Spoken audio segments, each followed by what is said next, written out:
तो hello dear NEET aspirants, welcome back to auto and digital education. तो last lecture हम बात कर रहे थे about the pollen pistil interaction and due to the some inconvenience ये हो नहीं पाया प्रॉपर जो है रिकॉर्ड। तो दोबारा देखिए इसको यहाँ पे जरा, पोलर पिस्टल इंटरेक्शन की हम बात कर रहे हैं।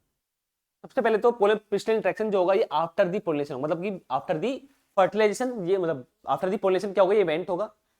एंड इसमें क्या होगा, ये एक पॉइंट हमें समझना है, pollination does not provide the guarantee to the fertilization, मतलब पोलिनेशन में प्रोवाइड नहीं करेगा गारंटी कि फर्टिलाइजेशन होगा या नहीं होगा। फिर हमने यहाँ पर क्या करा, एक हमने एंथर बनाया और हमने पिछली मतलब हमने एंडोसियम की यूनिट, स्टेमेन और पिछली बनाई।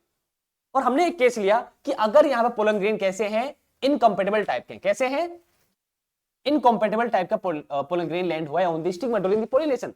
तो स्टिग्मा के पास रिसेप्टर है, रिसेप्टिव नेचर का है, वो क्या करेगा, उसको रिजेक्ट कर देगा। और जब ये रिजेक्ट कर दो फर्टिलाइजेशन नहीं होगा। बट अगर सेम टाइप का प्लांट है, उसके सेम पोलन ग्रेन है, सेम प्लांट मतलब सेम प्लांट, हम उस एस्पेक्ट में बात करें, सेम स्पीसीज के एस्पेक्ट में बात कर रहे हैं, ठीक है। सेम स्पीसीज का अगर पोलन ग्रेन है तो उसको हम क्या बोलेंगे, compatible type of the pollen grain. क्या बोला हमने, compatible type of pollen grain. Stigma के पास रिसेप्टर है, एक्सेप्ट किया इसने किसको, पोलन ग्रेन को, एंड फर्टिलाइजेशन विल बी और समझ में आया। ये रिजेक्शन और एक्सेप्टेंस किसके थ्रू हो रही है, स्टिग्मा के थ्रू। क्यों, क्योंकि इसके पास क्या है, इसके पास है रिसेप्टर। Clear note. अब देखो ये तो हो गया यहां तक point. when the stigma accept the pollen grain, compatible type of the pollen grain, तो germ pore, अब इसके बीच में क्या होगा, डायलॉग रिलेशनशिप होता है केमिकल मेथड के थ्रू। तो germ pore of the enzyme, वहां से अराइज होनी स्टार्ट हुई क्या, पोलन ट्यूब। वहां से स्टार्ट कर दी क्या, पोलन ट्यूब। ये this is the pollen tube. क्या राइज हुई, पोलन ट्यूब राइज हुई। तो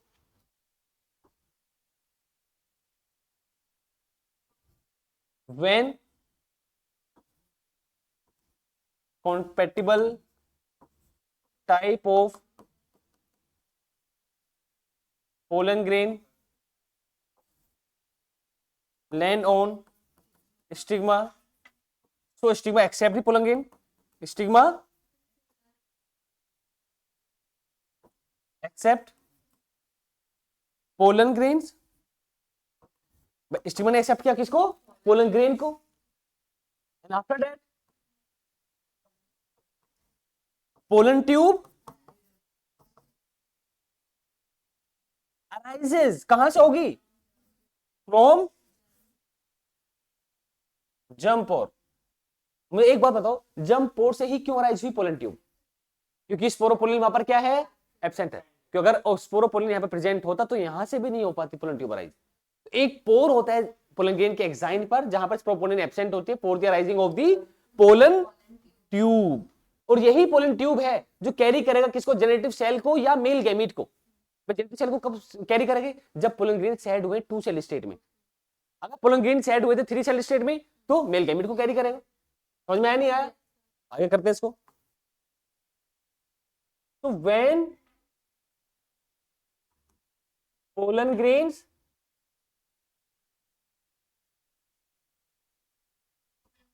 सेड ड्यूरिंग 2 सेल स्टेज, कौन सी स्टेज में, 2 सेल स्टेज में जब ये सेड हुआ है, तो pollen tube carry generative cell, pollen tube carry generative cell. और इसी पोलन ट्यूब में मतलब during the growth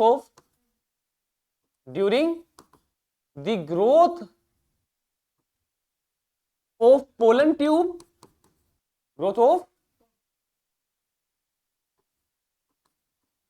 pollen tube, during the growth of the pollen tube,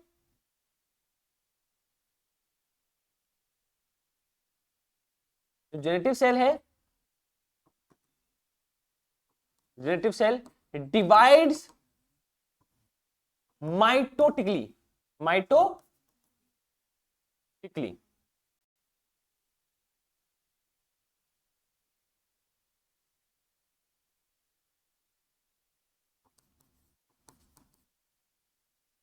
to form male gametes, to form two male gametes. कितने male gamete आ गए? Two male gametes. Is it clear और not? ये कौन सा case हमने लिया था? अगर पोलन ग्रेन साइड हुआ है टू सेल स्टेट में, लेकिन अगर पोलन ग्रेन साइड हुआ था थ्री सेल स्टेट में, if pollen grains said at three cell stage, तो पोलन ट्यूब क्या कैरी करेगा? मेल गैमेट क्यों कैरी करेगा? Pollen tube carry male gamete, pollen tube carry mail gametes. Is it clear और not? अगर to cell state में हो रहा है, थ्री सेल स्टेट में हो रहा है, तो क्या सीन है यहाँ पर? पीछे आइए जरा, अब देखो यहाँ पे जरा, हमने पढ़ा था ओवरी, ओवरी के अंदर क्या प्रेजेंट है? ओवरियन कैविटी, उसके अंदर क्या प्रेजेंट है? प्लेसेंटा, और प्लेसेंटा के अंदर प्रेजेंट होता है ओव्यूल। क्या प्रेजेंट होगा? तो हमने यहाँ पे एक ओव्यूल बना दिया।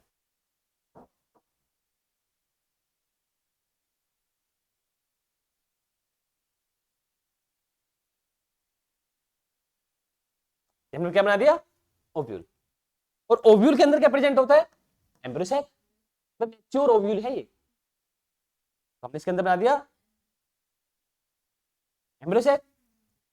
और एम्ब्रियोसैक में हमने पोल पढ़े थे भाई, ये कौन सा पोल है? ये याद रखना इस पोल को, ये पॉइंट याद रखना। This is the micropyle pole, this is the chalazal pole, और ये इंटेगमेंट्स है, दीज आर। अब इसी के बेस पर जब पोलन ट्यूब एंटर करेगा तो यहाँ पे कुछ टर्म्स आ जाएंगे, और मोस्ट कॉमन कौन सा टाइप होगा ये भी हम पढ़ लेंगे अभी। तो अब पोलन ट्यूब क्या हो रहा है? राइज हो रही है। यहां ध्यान दो, इसके अंदर पहले हम बनाते हैं एम्ब्रियोसैक के अंदर ये एंटीपोडल्स हो गए, and here is the egg cell, और दो हमने यहां पे बना दिए, ये एम्ब्रियोसैक हो गई। हमने इसका अच्छे से डायग्राम पढ़ा है लास्ट लेक्चर में। अब देखो यहाँ पे चला, यहां ध्यान दो, व्हेन दी पोलन ट्यूब, अब इसी के पास क्या है यहाँ पर? चलो, pollen tube penetrates the stigma, style and then ovary. Ovary में जैसे आएगा तो अब ये क्या करेगा? या तो माइक्रोपाइल पोल के थ्रू एंटर होगा इन दी ओव्यूल, ये पता होना चाहिए तुम्हें। कहां से एंटर हुआ? पहला हमने ले लिया ये माइक्रोपाइल पोल, और कहां से एंटर हो सकता है? इंटेगुमेंट से एंटर हो सकता है, यहां से एंटर हो गया। और कहां से एंटर हो सकता है ये?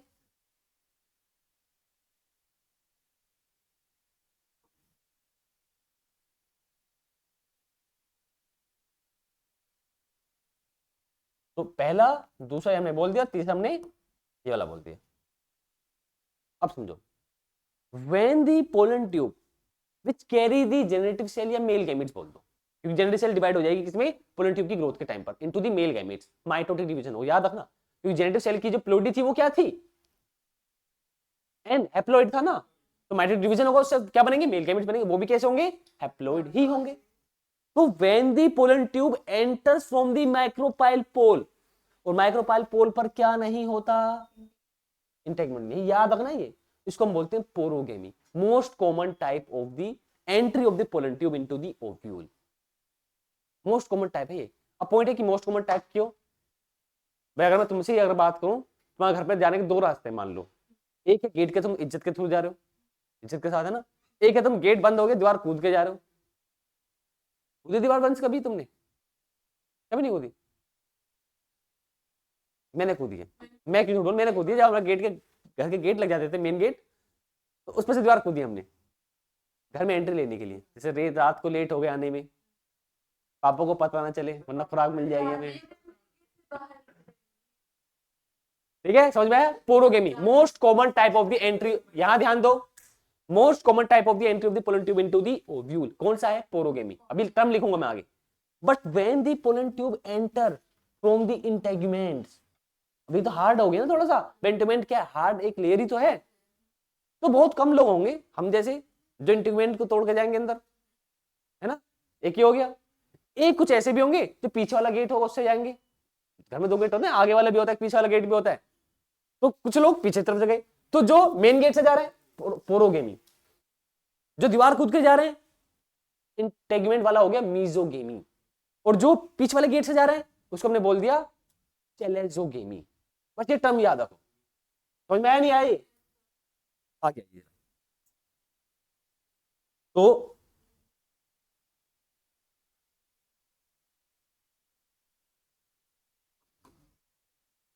Pollen tube enters into ovule through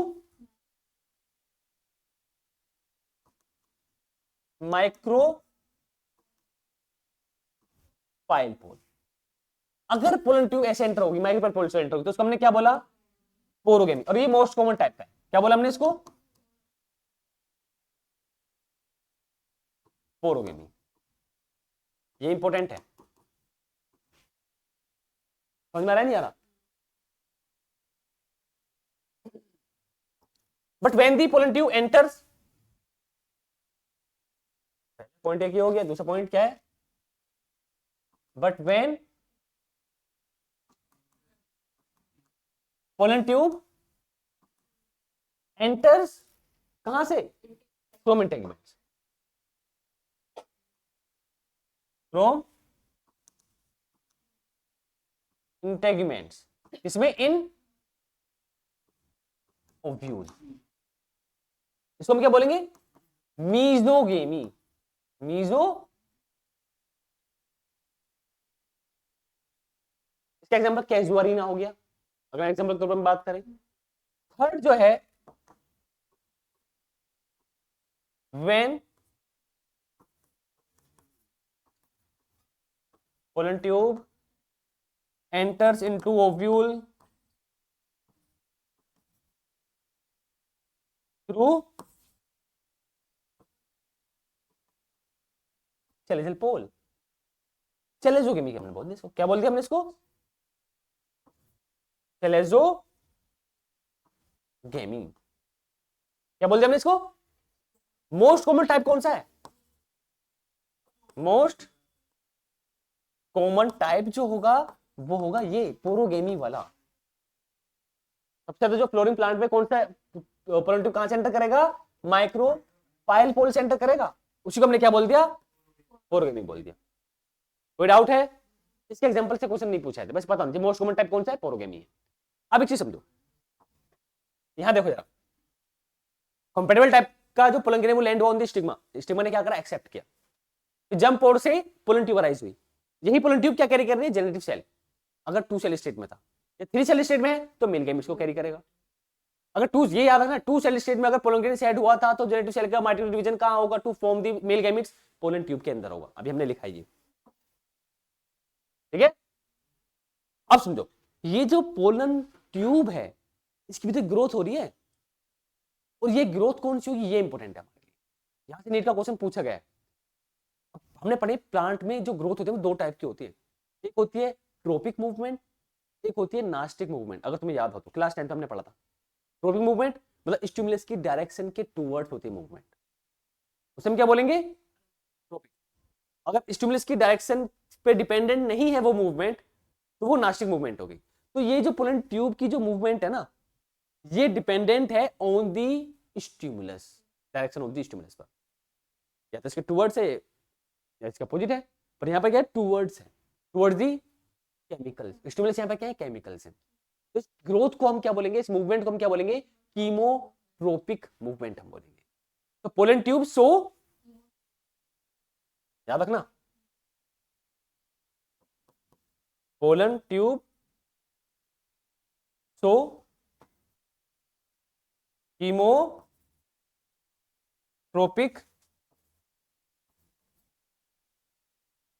movement. एक बार नहीं, मल्टीपल टाइम यहां से नीट में क्वेश्चन पूछा जा चुका है, मल्टीपल टाइम्स।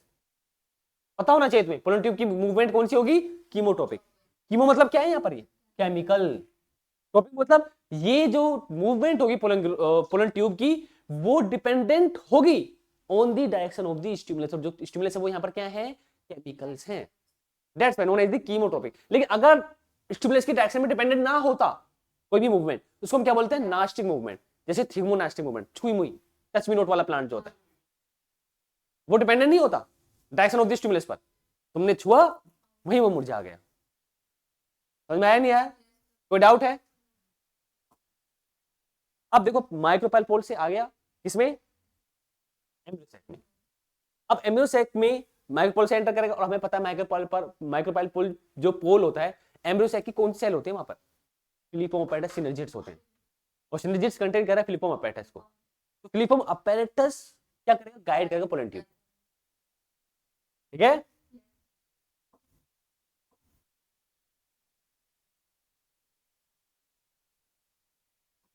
इन पोरोगेमी, पोरो भाई पोरोगेमी हमने बात करा, मतलब माइक्रोपाइल पोल है, कौन सा पोल है, माइक्रोपाइल पोल है, यहां ध्यान दो माइक्रोपाइल पोल। और ये जो माइक्रोपाइल पोल होगा इस पर कौन सी सेल होती है, सिनर्जिड्स ऑफ दी, क्या होते हैं यहां पर,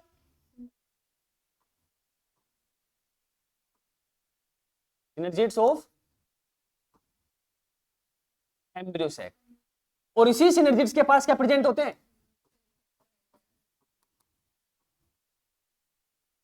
फिलिपोम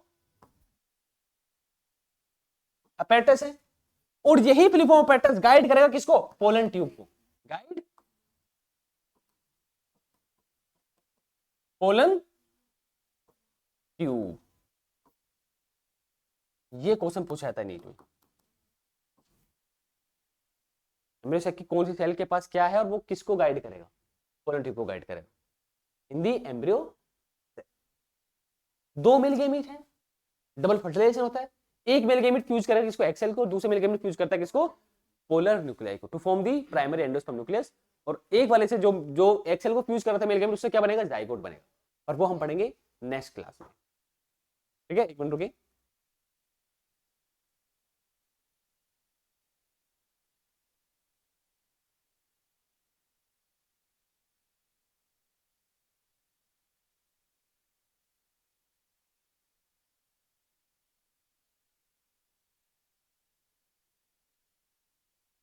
अब देखो ये समझ में आया नहीं आया। अब हम पढ़ रहे हैं in vitro pollen tube germination. Next topic क्या है,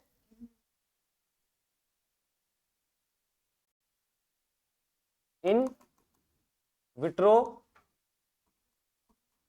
पोलन। तो हमने नेचुरली मीडियम पढ़ लिया। अब अगर हम सिंथेटिकली लेबोरेटरी स्केल पर काम करें, इन लेबोरेटरी स्केल, कौन सी स्केल, इन लेबोरेटरी, ठीक है। तो पोलन ग्रेन है, हमने क्या बना दिया, पोलन ग्रेन बना दिया। अब ये पोलन ग्रेन हमने किस पे लिया, ग्लास स्लाइड पे लिया, किस पे लिया, पोलन ग्रेन है ये। और इसी पोलन ग्रेन को हमने किस पे लिया, ग्लास स्लाइड पे लिया, जी क्लियर। हमने यहां पर क्या करा, एक ग्लास स्लाइड बना दिया, ये दिस इज ग्लास स्लाइड, ठीक है। और इस ग्लास स्लाइड पर हमने क्या करा, ड्रॉप्स ऐड की, क्या ऐड करी इस पर, drops,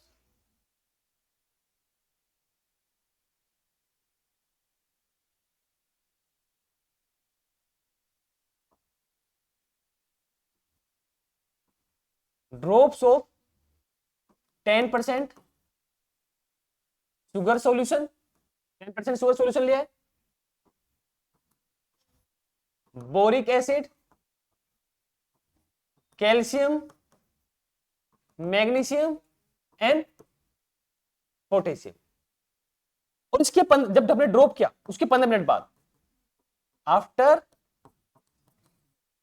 15 to 20 minutes, pollen tube arises, pollen tube arises from, कहां से अराइज होगी, जम पोर से ही होगी, germ pore of the pollen grain, from germ pore of pollen grains, germ pore of the pollen grain से अराइज हुई क्या, pollen tube, clear. इसी मेथड को हम क्या बोलते हैं, हैंगिंग ड्रॉप मेथड, क्या बोलते हैं इसको हम, this method known as hanging drop method. समझ में आया नहीं आया, कोई डाउट है? आज के लिए भी सब इतना ही रखेंगे। नेक्स्ट लेक्चर में हम पढ़ेंगे basically artificial hybridization and then double fertilization and then the post fertilization event such as endosperm development, seed development हो गया, और embryo development जिसको बोलते हैं एम्ब्रियोजेनी। ये सब हम पढ़ेंगे नेक्स्ट क्लास में, और नेक्स्ट लेक्चर में ये चैप्टर हमारा कंप्लीट हो जाएगा। ठीक है, थैंक यू लेक्चर में बने रहने के लिए। आज के लिए इतना ही।